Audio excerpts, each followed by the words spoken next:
am. Perfect. All right. And oh, awesome. Okay. All right. Hello, everyone. It is so lovely to have you here today on this Tuesday in the end of November as we are nearing the end of 2020. What a year, what a topic to cover nearing the end of 2020. As I'm sure through everything you've been dealing with, you've had some unpleasant people that you either work with or have been dealing with in your personal life. So what a conversation to have today. And so I'm very excited to get us kicked off here. And so, quickly before we get started, I just wanted to, let everyone know, feel free to come off of mute. Feel free to turn on your cameras if you feel called to do so. Don't worry about bringing the funk because I already am and nobody can smell you across the screen. So don't worry about that. It's just really nice to have some visibility, especially in these very trying times where some of us are alone or spending time with the same people, which can equally drive you crazy. I'm speaking from personal experience now. And so today, like I said, please come off of mute. We really want to hear you. We want to make sure that this conversation is interactive and that you are able to ask the questions that you want. I do just want to let you know that if you do come off of mute, you will show up on the live recording. And with that, we are recording. If you wanted to ask a question and not come off of mute, you can feel free to do so by writing in the chat box. And if you wanted to ask it anonymously, please feel free to message me privately by finding my name in the chat box in the drop-down menu, Nicole Felter. Finally, keep up with us on social at PowerToFly on all social channels, and then subscribe to our YouTube channel where you can see all of these chat and learns that we have. You will be muted upon entry, but it's not to silence you. It's just to silence any background noise.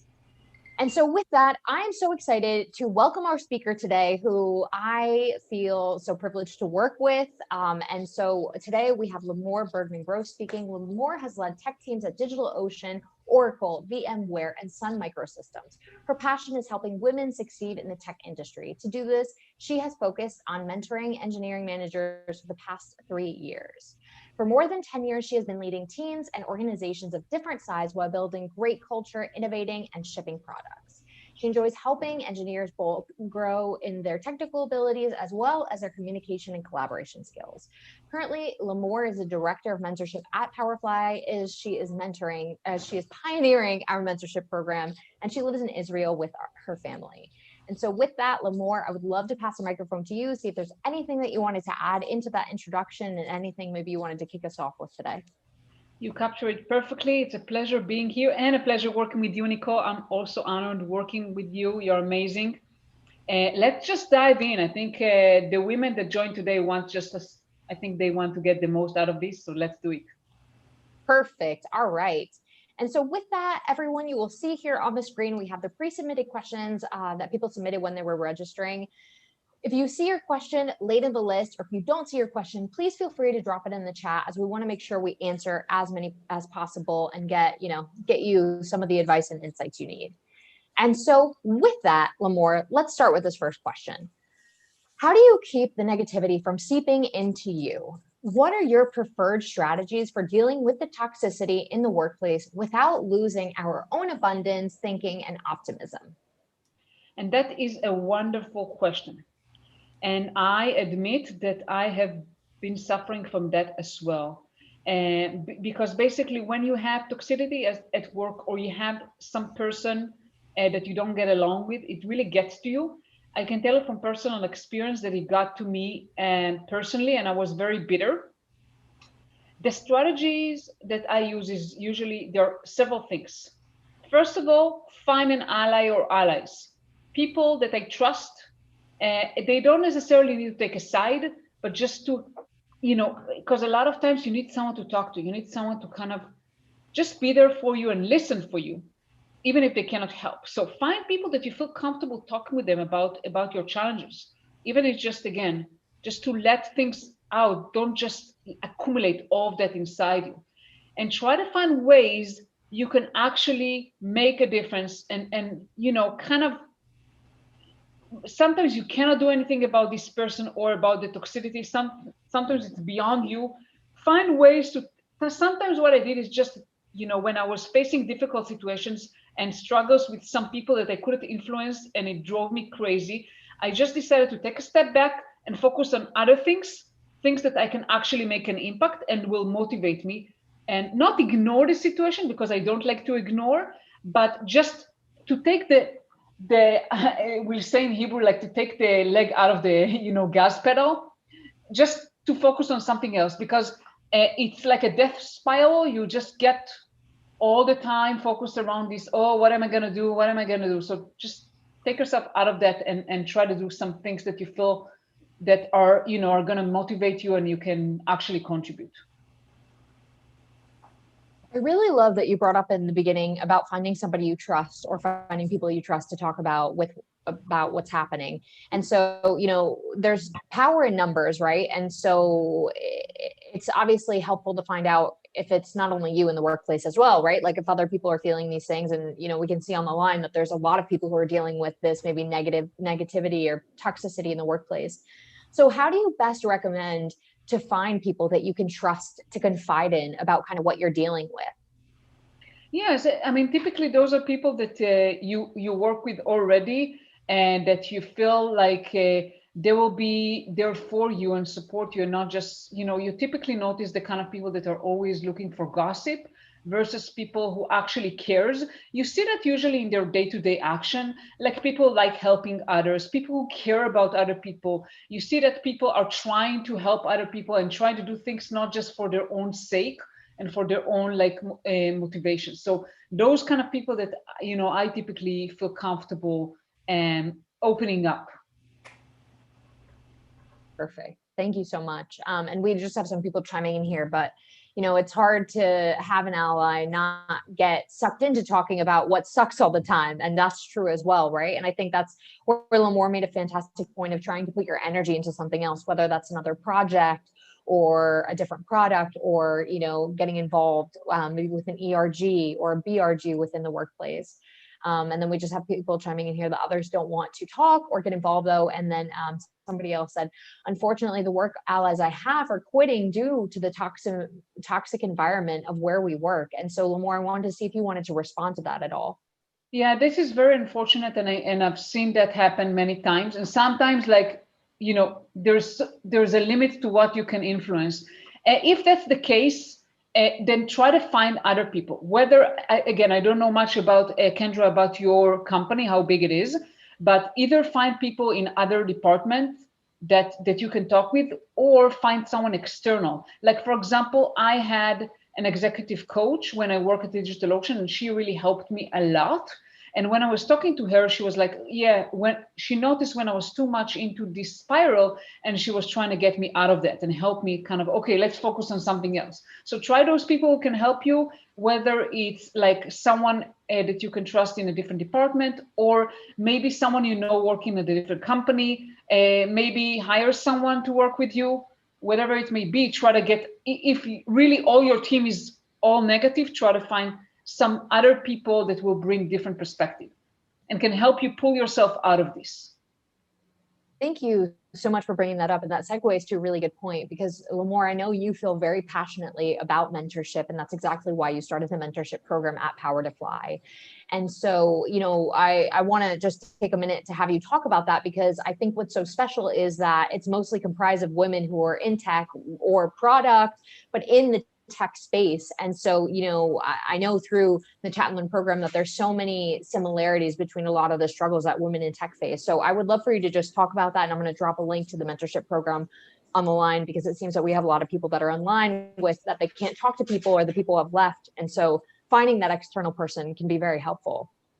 Yeah, and this is like, especially in case like Julie mentioned that she works in a small company. The challenges are that when you work in a small company, or companies like DigitalOcean was 600 people, but still it wasn't that big. Like still people knew each other, and it's hard for you to kind of find the people you can talk to, or find people who can bring you a different perspective, because maybe the entire team is kind of stuck in the same mindset, and you really need sometimes someone who can bring you a fresh perspective or can help you from their experience. And that's why we have the mentorship program. I've been mentoring, and I'm still do that for like almost 4 years now.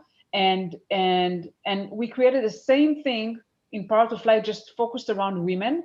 And we match basically women in the same career path. For example, we'll match an engineering manager with a director or VP of engineering to help really with challenges that they face. And a lot of time, we look at our challenges and we think they are unique. Many times, I'm sorry to say that to you, they are not unique, because we all face, in one way or another, obviously each situation is different, but we face very similar challenges. And having someone to talk to that have already seen those things happen and face those situations can really help you and give you perspective and advice that you need, that you don't have anyone you can talk to in the company. I love it. Thank you so much for bringing that up and highlighting that. And so I dropped a link to the mentorship program at PowerToFly in the chat. All right. And so diving into this next question, are there alternatives to quitting if the jerk is your boss? Yeah, I mean, it's hard for me to answer when I don't know the exact situation. And I had bosses that were jerks, or I had bosses that were difficult people to. I had a boss that he is a very good person. He's not a jerk, but it was so difficult to work with him. It was like so exhausting. So alternatives are fire your boss. So basically finding a different organization, making a move, right? You cannot fire your boss, like literally fire them, and you don't want to get into that, but maybe there are other opportunities for you within the company. Like I have a woman I'm mentoring right now, and she has challenges with her current manager. She kind of reached dead end. And we worked on, okay, if that doesn't work, either leave the company or find another another position in the company and another manager that you can work with. Because many times, like if that person is stuck in their head, if they are jerks, we cannot necessarily change them. We can give them feedback, we can talk with them, but a lot of times there's a limit to what we can do there. It takes two to tango, and if the other side is not participating, is not listening, is not cooperating with you, then find another person who will. Great advice. Thank you so much for sharing that. And it's not always easy to hear that. Sometimes the best answer is just to exit, but sometimes it's just the truth. There's only so much you can do, and there's only so much you can change before you're exhausting all of your resources. Yeah, I mean, I can tell you that in one of my jobs, I had a boss that he was really a jerk, and he actually succeeded very, very well, because he was getting results for his bosses, but he treated everyone, even anyone beneath as his like chess tools, like we were just tools for his disposals, and everyone hated him, but it didn't help. So I just found a different position, and I moved, and I started working with a different manager. So it's like, depending, obviously on the opportunities, but I was that close to leaving the company, and eventually I stayed for several more years. Thank you for sharing that. And I love when our speakers share their personal stories, because I think it's so helpful to help visualize your situation and, also highlight that although we think our stories are unique, there's so many similarities between the two. And especially as women in tech, from what I've heard, that there's so many struggles that are really aligned. So perfect. Diving into this next question, how do you work with someone who just wants to put you down and not work with you? Again, it depends on the situation. I mean, I always prefer to be transparent with people when I don't get along with someone. I like to understand their motivation. I don't know why this person wants to put you down. What does this person do? I would try to kind of understand their motivations. And if they're just jerks and they do that, I don't know why, because they want to hurt you, try to figure out what can you do differently. Because if the other person if you cannot influence the other person, then you can only influence yourself, and try to take a different route. And again, depending on the situation, it may be impossible to avoid this person and not work with them. Maybe you can find people who can do, because it's interesting to me always when I look at people, and for me, I look at it a lot as like a personal challenge. If there's someone I cannot get along with, even if they're complete jerks, I'm always interested to see, okay, who does get along with this person?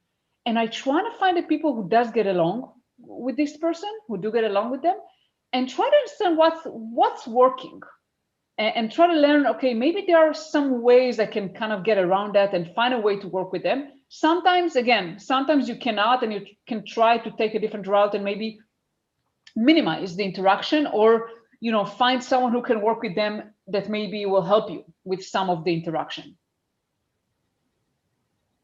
Such a great point. And a lot of what you're saying brings me back to something that somebody told me once. And this isn't always going to apply, but that people only hold the value that we give them, right? And so if we let them and their negativity, their toxicity, right, influence every aspect of our lives, and I know that's not always easy, and I know that doesn't apply to every situation, but I think there's some situations where it can apply, where we just let it affect us too much instead of pouring our energy into other things, going back to what you said, Lamore. And so that was something that was super helpful for me to recognize, that sometimes a lot of the upset feelings that I'm having are coming from me and how I'm able to react and how I'm able to interact with that person. And so we have some people commenting in the chat. So thank you so much for dropping in the chat. Please feel free to come off of mute if you have a question or a comment you'd like to make. But Karen dropped in here that if you do decide to leave, do be compassionate with yourself in your next role and try to leave any negative experiences in the past. I started working for a software company earlier this year, and I'm constantly pinching myself and waiting for the other shoe to drop, because in my previous roles, I had no managerial support. And so I wanted to see if you had any response to that or any comment for that, Lamore. I mean, definitely don't be too hard on yourself. I think Yael, mentioned that I saw that in the previous chats, like, we tend to take a lot on ourselves, like, oh, it was my fault, or if I had a bad experience, I always have bad experiences. Try as much as you can just to put the past behind you and really start fresh. Not everyone are jerks. If you had a bad experience in one place, doesn't mean that you'll have the same experience in a different place. Try to look at the positive things you can do and influence. Again, I had bad experience, and then after that I had good experiences. So try not to get too much stuck in the past, and the most important thing, not to really pinch yourself, not kind of look at it, oh, it was my fault. Appreciate what you do and your abilities, and not just look down at yourself like, oh, it happened, because many times it's not our fault. It's just the situations that we are in that are very challenging. Fantastic call. Thank you, Lamore. And we have some people writing in the chat with some questions. So thank you for dropping those as well. And so Lisa writes, sorry, I lost it there. 1 second. What about a coworker who was trying to sabotage you in order to get ahead in the company? Well, that's very unfortunate. The best advice I can give, always try to act positively. I always believed in trying to do the best I can to promote myself. So instead of focusing on the bad person or the person who is trying to do whatever they want to do, to get themselves ahead, it's not a competition. I always try to look at what can I do the best that I can to bring the best of me to the job and to do the best things I can, while making sure that what I do is visible. So ask yourself those questions. What are the things I can do, give the best of me, and make it visible? Maybe the problem is that you do the work, but someone else takes the credit, and then you need to fix that. And if they do something inappropriate, like if they take a credit for work you have done, then you may need to have some conversation with them and tell them that it's unacceptable. In some cases, maybe involve your manager, but I try always like to confront people if needed and tell them, hey, that's not going to work. Like if I did that work, you cannot take the credit for this. And make sure you find people who appreciate you, appreciate what you do, and can help you basically build your personal brand within the company, build the credibility of the work you're doing, that can help you kind of promote you and what you do and advocate for you. Can I chime in on here? Yeah, okay? Absolutely.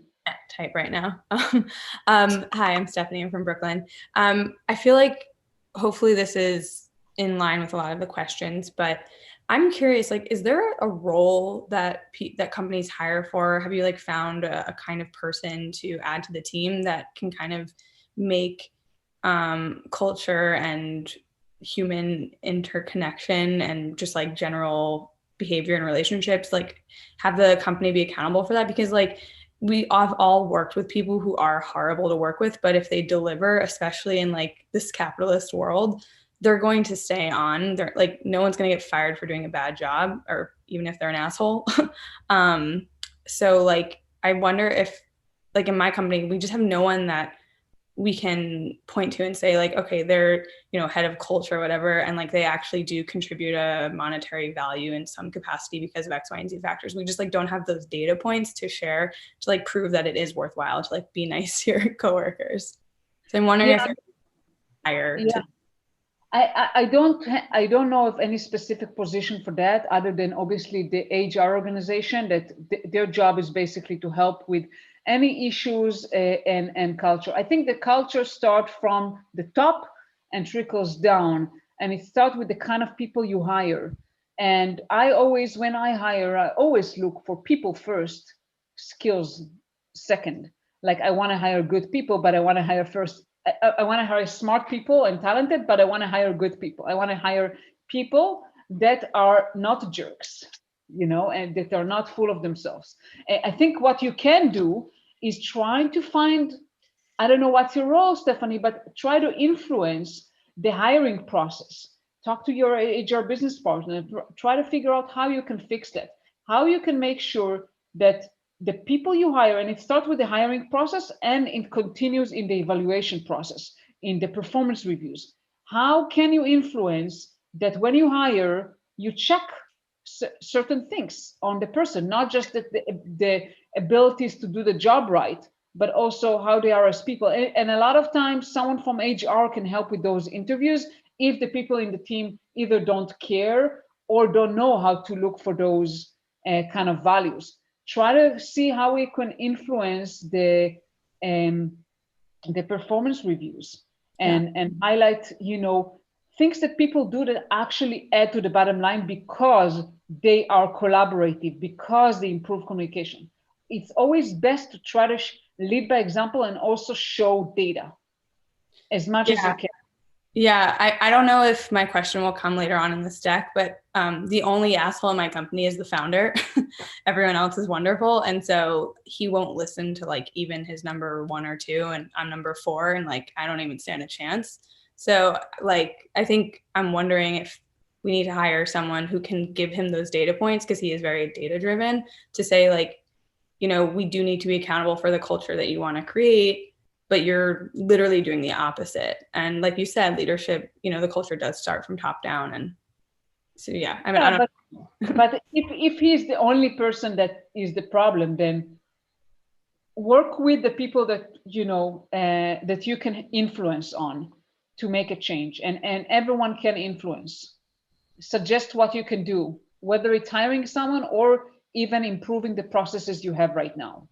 And if he's data driven, then you need to figure out ways to give data. I have a thought. I knew a company that hired a conflict resolution specialist. It was because of something very similar to what you're describing, that, you know, the upper management, you know, or the, you know, the executive level, just, you know, there was no connection between them and the rest of the team. And there was a lot of, you know, I see comments and I can appreciate them. The 3 a.m. email, and you're treated like, you know, why weren't you awake at 3 a.m. to answer those emails? They just didn't respect any boundaries at all. And obviously the work environment was very negative. So they hired a conflict resolution specialist who, you know, separated the teams, and everything was anonymous, and, you know, a lot of feedback was provided, and there was restructuring. A few of those executives were given a golden parachute, if you want to call it, and were replaced. It doesn't always happen. I mean, I wish in a perfect world, but it did make a huge difference, and they proved it through, you know, money, data points, things like that, that, you know, if you have a continuous negative environment where you're constantly berating or beating down your staff, they proved that productivity was just not there.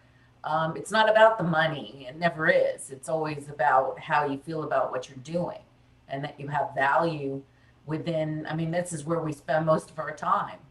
So, you know, if people are going to constantly step on you all day long, I mean, what's your incentive?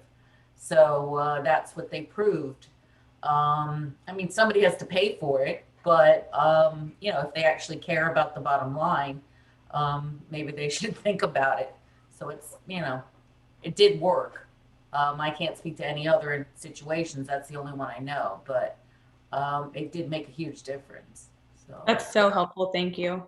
Nicole and Limor, would you mind if I also added just a 1 minute point to help with Absolutely. this, or just to request your inputs? And thank you. Stephanie raised it, and I appreciate the comment. And we're also holding out a lot of prayers for everybody across in New York and everywhere else too. So our thoughts to you.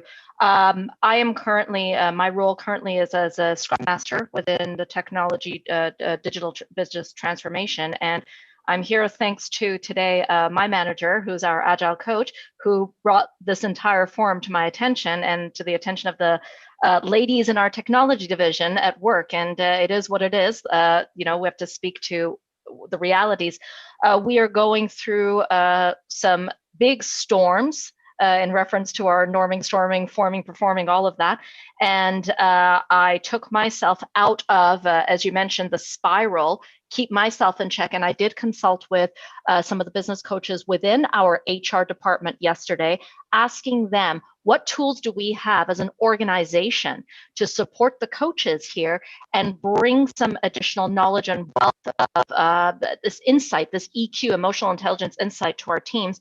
And we are consulting and having a discussion about an experience cube model that they may be presenting to our teams. So we are authentically, strategically bringing this into, or might be bringing this into our teams to help people influence what their anchor points are. Remember what our purpose is. Remember what our objectives are. Remember what our intention is, and how our actions and our language influence one another. So to your point, Stephanie, and as Limor mentioned, I did consult with the team, and we do have a meeting later on this week between my manager and HR to look at this model and how we can have it brought into the team as a facilitated session by our business allies.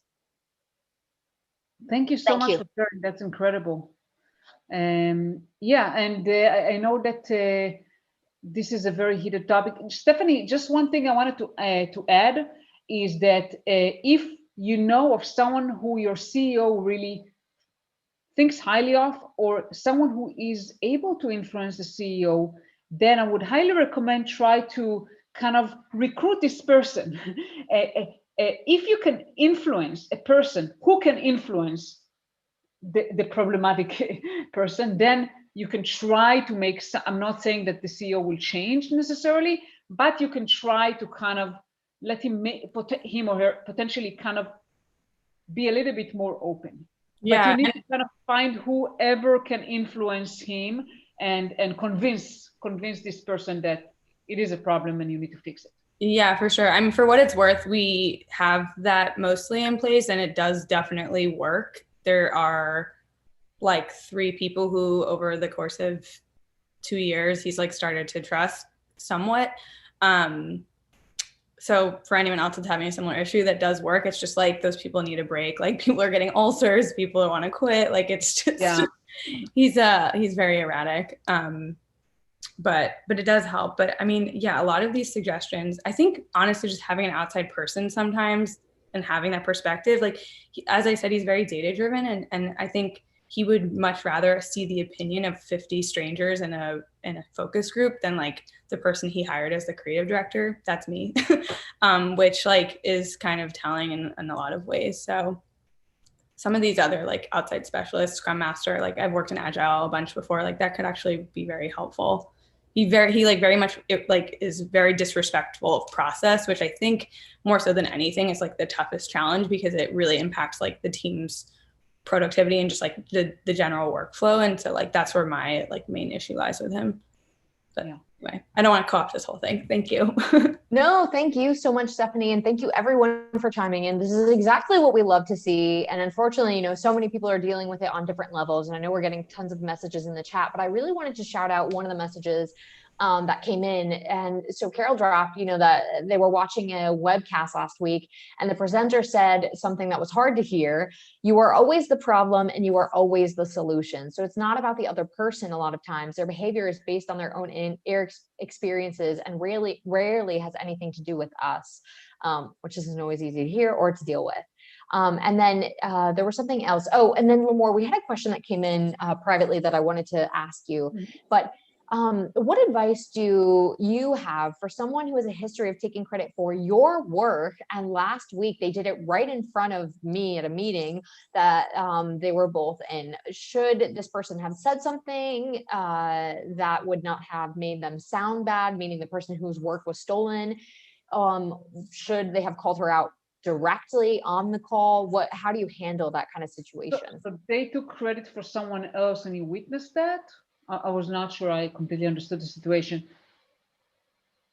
Sorry, yes, so their work was stolen by somebody on a meeting. Somebody else took credit for all the work that they did, and they weren't sure how they should have gone about it in the moment. Should they have called that person out? Should they have said something in the meeting? What should they have done? I usually prefer not to handle it in the meeting. It can just cause a lot of, it can get nasty. I prefer to confront the person individually and or involve the manager or HR. Because if this is getting something that is repetitive, that this person is taking credit for other people's work, then it may need the involvement of this person, direct manager or the HR business partner to handle it. And I always prefer also to give direct feedback to the person offending. Like about myself, I prefer not to get into like other people. Hey, why did you do this to XYZ? But like about me, you shouldn't take credit for what I do. And if it doesn't help, then yeah, involve your manager, involve HR, and don't let that continue. Another tip I learned, and I might not have the most insights to provide here, but always when you're having a discussion with somebody, talk about how you feel about what they did. So the I feel statements, that I feel like you undermine my work, I feel like you took my credit, those usually tend to take you off of the attack and hopefully take them off of the defense so that you can have a conversation. And somebody else shouted in here or put in the box that when someone begins to criticize or judge me, I respond with, your tone of voice is not helpful. It doesn't motivate me. It's not professional and it's not kind. And they said it has led me to some very beneficial conversations where they had no idea that they came across that way. So just want to drop these nuggets in case they're tips for anyone moving forward. And so diving into our next question. Oh, please go, feel free to. Yes, my name is Linda. I'm from Brooklyn, New York too. I'd also like to add, everyone is not comfortable with direct confrontation. It can be a really uncomfortable situation for some people. So if you're not, it's always good to partner with your manager and have that conversation with the evidence that you did the work. You can't just say I did the work. You have to have the evidence to back it up, to say that you did the work and that you're uncomfortable confronting that person. And is there something that they could do to help facilitate a conversation? Or is there an organization within your organization like conflict resolution that would help facilitate that conversation? But if you're uncomfortable with, direct confrontation, ask for help. Ask, that's what the managers and human resources are there for, to kind of help you through that process. I dropped a book in the chat that's been really helpful for me. It's called How to Say Anything to Anyone. I've used it also with my family members, but it's really great. To like figure out the actual like cadence and like just structure of how to talk to people about those like kind of uncomfortable things. Awesome. Thank you so much. Love this is amazing, by the way. Thank you. Oh, sorry, Eleanor, go right ahead. Yes, Nicole, I just want to say one thing about this. If you're documenting your project or the project that person is talking about trying to take credit for, if you're documenting it all along and you let some people know that you're documenting it and that you've done all of this work on it, then when you come into a situation where everyone's together in a meeting, you can just simply say, oh yes, I have all the details on that project, in as much as I did start that project back in such and such, and I'm happy to send it to everyone. Just let me know if you want a copy, and just then drop it. So people know that, oh, someone's taking credit for the project, but she's not the only one working on it, or he's not the only one working on it. Maybe this it should be a collaborative effort. And then you're making a bigger project, and you're making a bigger solution, and you're bringing everyone in. That idea of collaborating with everyone to let them in on the secret really works. It works time after time after time. And then you have opportunity to talk with everyone about the project. Eleanor, I was the one who asked the question. And the irony is my project is documented on Teams and everybody knows it. And nobody else spoke up and said, wait a minute, that's Kendra's project. Well, you can't expect them to. For my work. Yes, well, Kendra, you can't expect them to, because that's not what people do. People are not necessarily willing to, confront issues in a meeting, right? They're not. But you yourself can say what you need to say in a very nice way, even saying that, oh yes, this was a great project. We all had a hand in it, and it was wonderful working with everyone, and I have all the details, and who would like to have, in other words, get in there and in a very nice way, start to build. When people see that you're building something and that they have a grasp on what you're building, they want to join you. And they'll all say, yes, send it to me, send it to me. As simple as that. I've seen this work a number of times. I sit on a lot of boards of directors. This happens all the time. People are always willing to take your work, Kendra. You know that. So we all have that problem. So it is very good to include everyone. That inclusiveness builds something greater than just yourself. Everybody was included. I surveyed everybody on the project that I came up with that would directly benefit each one of those people to get their feedback. And like I said, it was documented all over Teams. Every document was mine. Every instruction was mine. And so good, remind them, Kendra. Keep reminding them. And that'll do it, because then they'll know that you are still a main person on the project. The only person, I'm the one who did all the work that they're going to benefit from. So that's right. Well, you're the main person. My coworker tried to claim that she had any effort in it, and disappointed that my colleagues who are going to benefit didn't stand up and say anything. But that's the toxic work environment I work in, and why I'm here. So. Kendra, typically, from my experience, people are not very willing to start, uncomfortable conversations, definitely in meetings. And I typically don't recommend to do that in meetings. I think you need to, again, I don't have all the details of your situation. I'm happy to talk with you offline if you want to. Feel free to reach out. But if you have situations like that, then it may be wise to talk with your manager. And if your manager is not supportive, then find someone who can help you. If everything is documented, then there is no problem. It's easy to prove that, and you need to fix the situation and potentially, talk with the people who are offending you and try to figure out, why they're doing that and how that can change. But again, I don't know obviously all the details. Right. I pretty much agree with you, Limoa. I see that people are really not courageous. I have a lot of sisters and brothers, right? And my one middle sister, I'm the oldest in the family. My middle sister always said to me, do you think I was born with the courage that you have? I said to her, well, of course you are. We're from the same family. She said, it's not true. I don't have courage and I don't speak up. And I'm hoping in my later life that I will. So you see, not everyone has the same amount of courage to speak up. So we have to take up the slack. We do, in a very nice way. Absolutely, Eleanor. Thank you so much for all your, amazing insights. And I think that none of us were born, assertive. None of us was born a certain way. It takes practice. I mean, I can tell it was definitely not easy for me to face difficult situations and do hard conversations, but I had to practice it. I had to force myself many times, like, okay, I have to have this conversation with this person. And the more you do it, I'm not saying it's easy necessarily, it's never easy. And people typically try to avoid confrontation, and most people don't like it, but it's part of the job. And sometimes you have to do it. The more you do it, the more you will feel it. I don't know if to say you'll love it, but you'll feel more comfortable doing it.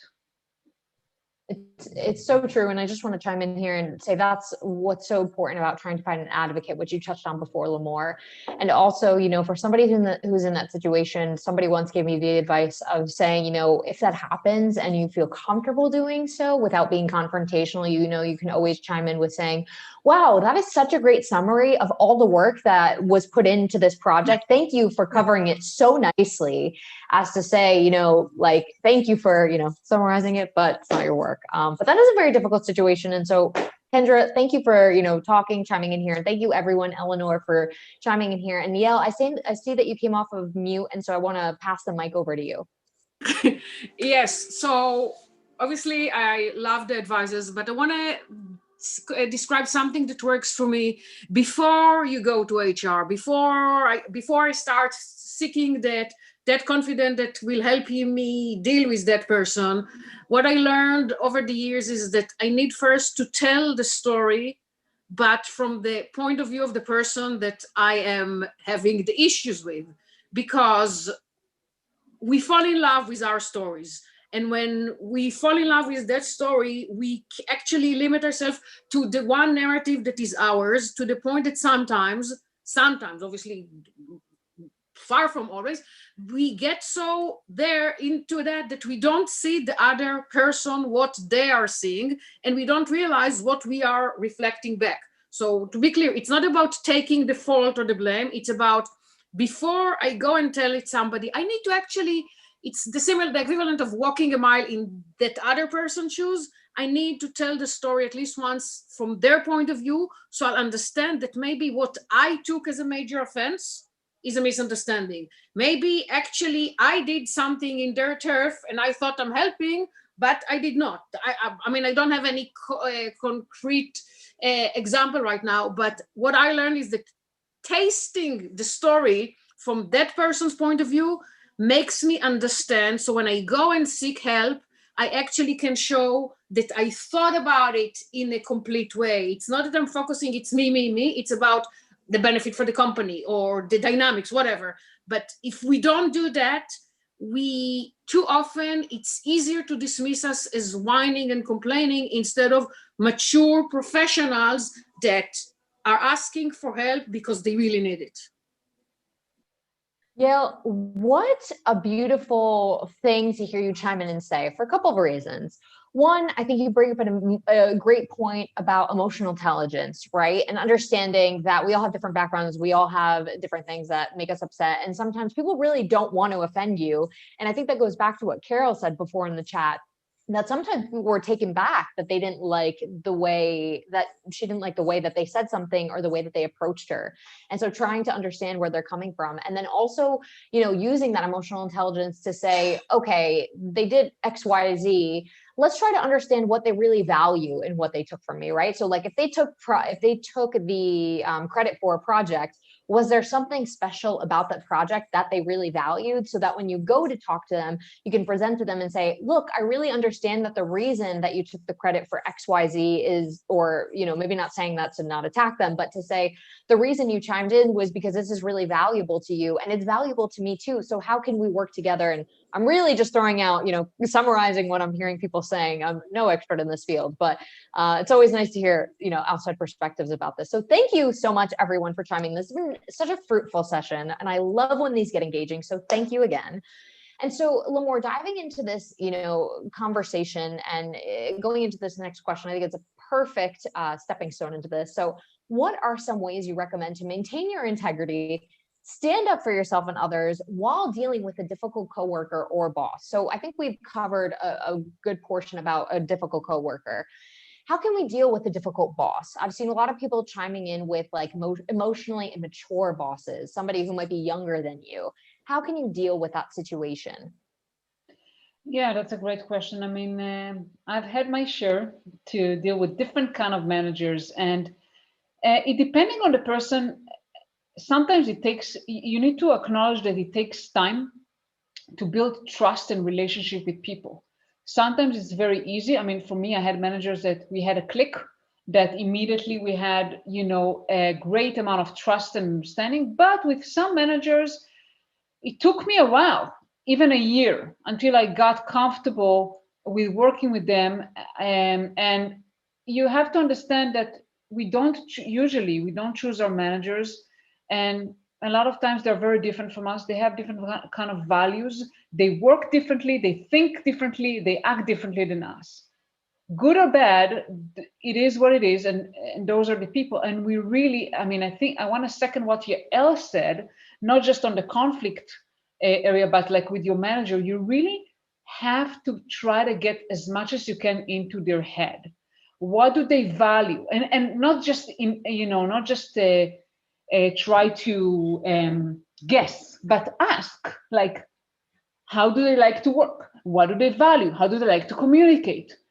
So you can really understand what works for them and not just for you. Because what works for us, some people are micromanagers, some people like high level, some people like low level information, some people are data driven. There are so many different kind of people. You need to understand what works for your manager and try as the best as you can, provide them what they need to be successful. Because if they're successful, you help them be successful, they will appreciate you for that. I hope that helps, and I'm happy to hear any comments or questions on that. I think that was fantastic insight, and I couldn't agree more. And so we have another question in the chat that I think is a really great question to ask with the 10 minutes we have left. So when and where should you throw in the towel and quit? What do you think are the signals that it's just not going to get better? That's a great question. I can tell you personally that I still remember it this day. We lived in Colorado and we went on a trip in the mountains, and me and my husband were talking all day long about my manager and my boss. And, you know, and during that trip, I realized I have to quit that job. And what led me to realize that was that this person is not going to change. It is the way they are the way they are. 2, I'm putting enormous efforts, both physically and emotionally, to work with this person. 3, it's impacting my life. I'm talking about this on vacation, like literally on the way to vacation, I couldn't stop talking about work. Is it worth it for me? What can I do about it? And then I realized, like, well, if I want to keep working with this person, I have to deal with it. And I realized, well, I don't want to. It's not worth it for me. And I really need a change. I really need a different scene. And I decided that I want to move on. Thank you so much for sharing that story. And I think you bring up such a valuable point that, you know, our time is so limited, and so much of our limited time is spent at work. And I know that it's a privilege for somebody to be able to leave their job. And I want to dive into that quickly with you, Lamore. But, you know, we have to value ourselves, right? Like your self-respect and your self-energy and everything that you pour into your work, that can't come second. Because, sooner or later, the check's going to come for your health, whether it's, heart problems or, whatever else might come with stress and burnout and, wasted energy, so to say, when you're feeling so upset and trying to deal with all those emotions. So, our time is really limited and we have to value it, and we have to value ourselves and value that some people just are not going to change. And so, Limor, I want to ask you, when you decided to leave that job, how did you go about it? Did you kind of wait it out until you had the next opportunity? Did you network? What did you do to get to that next place? And to be honest, I mean, I didn't do much. Eventually, the job, because I was so well connected, I mean, I built my LinkedIn profile throughout the years when I was in the US. I lived there for 9 years, and I had so much connections, and I got offers literally on a regular basis. I was very fortunate. So what I started doing, I was starting being more active on LinkedIn, posting regularly. It's really important if you want opportunities to come to your door, not just to have a stellar profile, but to be really active, post, share things, to be active. The more you're active, the more, people will notice you. So I started kind of being active on LinkedIn, and I think the change was that I was open. My mind was open to new opportunities. And when the right opportunities showed at my doorstep, I was ready. I didn't really need to do much of this job search, but not to say that that's a bad thing to do. My advice would be, if you feel like, okay, that's not the right place for me, then start opening up and network and, be active and start looking what's available and find something that suits you. Great call out. And also, there's a great time to call out that PowerToFly does have jobs with tons of leading companies, tons of startups. So definitely check us out. We've got remote jobs, we've got international jobs. So I just want to throw that in there as well. And so let me ask this question as well. So what if you keep trying to find a new job and it is taking a long time to find, trying to live with the situation, and the disappointment of not finding a job has worn this person out? That's made it harder to interview. Do you have any advice that you'd like to throw in here as well? Definitely. I mean, it's not easy, especially during the pandemic. I mean, I've been there. I mean, when I moved to the US in December 2010, I didn't have any job, and I was, with 4 young kids, and I was looking for my first job in the US as a manager, and it was very intimidating and frustrating. So there are several things. First of all, if you keep looking and you don't find what you want, then try to ask yourself, what am I doing? And what am I not doing? Like, for example, when I started looking for a job, I was just applying on company website, and it wasn't working. So I figured, okay, if it's not working, then I need to stop doing it and start to think of what I can do differently. And I started reading a lot. I started working on my profile, on networking. I met with recruiters all the time. I try to find people who can connect me and so forth. So try to figure out, what are you doing and what you're not doing. Another thing is that it's emotional draining to look for a job. That's why so many people, I mean, it's amazing, but a lot of people don't move jobs because they fear, just the job search and starting a new job. They just fear this. It's one of the most difficult things for people to do, to switch jobs, believe it or not. Today, people are a lot of times forced to do it because the market is the way it is. But many people, if they have the choice, if they could have the choice, they will not leave a job. It's hard. So acknowledge it is hard. Don't be hard on yourself, and take some breaks. When you feel emotionally drained and you feel like your confidence is going down, find the people who can encourage you, people who know you, that can kind of help you gain that confidence, and try to do something for fun. I know today is kind of hard to do that. Back when I was in Colorado, we just went skiing.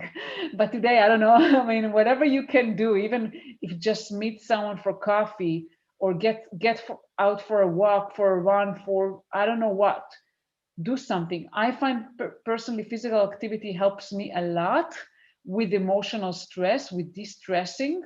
So do something that makes you feel good. Take a break. So true, Lamore. And yes, do take a break, because otherwise you are just running on the brink of burnout. But you know, it is such a job trying to find a job. And so while I am gainfully employed right now, I remember how hard the job search was. I remember how exhausting it was. And I remember how desperate I felt. But I also just want to shout out that PowerToFly has tons of resources. We have a career coach who does 3 free sessions a month. And we also have tons of resources about building your resume, networking. We do chats all the time. So, you know, if this is your first time attending a PowerToFly chat and learn, I just want to put that out there. And if you have any requests for topics, please feel free to let me know, as I'm running the chat and learn program. And so I want to make sure that our conversations are catered to everyone. And so with that, you know, we have just 3 minutes. So I want to, you know, fit in one last question, because there's tons of amazing conversations happening. And so this is a great question to end with. So how can I remain being likable and nice without being a doormat for toxic people? That's a great question. So, you know, I can tell you that throughout the years, I worried less about being likable and more about being respectable and appreciated. So I think what I can tell you is focus on how you can bring value, how you can bring the best of yourself. Stand out for yourself. Don't let anyone step on you. So if someone is, you know, doormat, is like, if someone is stepping on you, if someone doing something inappropriate, react. Talk with them directly. If that doesn't work, go to HR, go to your boss, whoever you need to make sure that this person understand that they cannot treat you like that. And likable, I mean, that's, people will like you when they will feel like you're bringing value, like you are collaborating with them, you're helping them. You don't need to, you know, worry about that too much, in my opinion. Just if you do your work, if you're a collaborative person, if you're helping others, they will like you for that. I love it. What a great way to end. And, you know, one last piece of advice. Even if you're the juiciest and the ripest peach, there's going to be somebody who hates juicy and ripe peaches. So all that to say, you can't be everyone's cup of tea. And sometimes that's just very hard to come to grips with, as I'm dealing with that myself. And so with that, I want to say thank you so much for today's session. And I know that there was tons of nuggets that were dropped. And so, you know, you can come back to the rewatch afterwards. And, you know, I encourage everyone to check in with each other, connect on LinkedIn. You can feel free to drop those if you want, and I'll leave the chat open for just a little bit. But I really just want to say thank you so much to everyone today, and to Lamore for being here, everyone for sharing your insights. It's just been a very, very fantastic conversation. I'm really happy to have played a part in today's session. And yes, the chat file can be saved, and I'll try to go through and grab those recommended books to include in the rewatch email. And so with that, Lamore, do you have anything you want to send us off with today? Just, you know, hang in there. Don't be hard on yourself. Always try to, you know, look at what can you do positively, how can you impact things. And, you know, we are here for you. I mean, at PowerToFly, that's what we do. We try to help other women. So reach out. Let's, Nicole, maybe leave LinkedIn URLs or way to be contacted. Definitely, we are mission driven here. We do what we do because we believe in, you know, helping others, and our passion is helping women. So we are here for you, and use us as a resource. I'll just drop here my LinkedIn profile, and I invite all of you to connect. Yes, and I'm going to leave the chat open for a little bit, because I know there were some links dropped in there. So I'll leave it open for a bit, and I'm going to go ahead and drop my LinkedIn and give everyone else a chance to drop their LinkedIn so we can all connect. So I just want to say thank you again to everyone, and I hope you all have a very non-2020 day and a very non-2020 rest of your week. Thank you so much. This was fantastic. Yeah, and thank you all of you that joined us today, and for everyone who participated. Really appreciated. Thank you guys so much.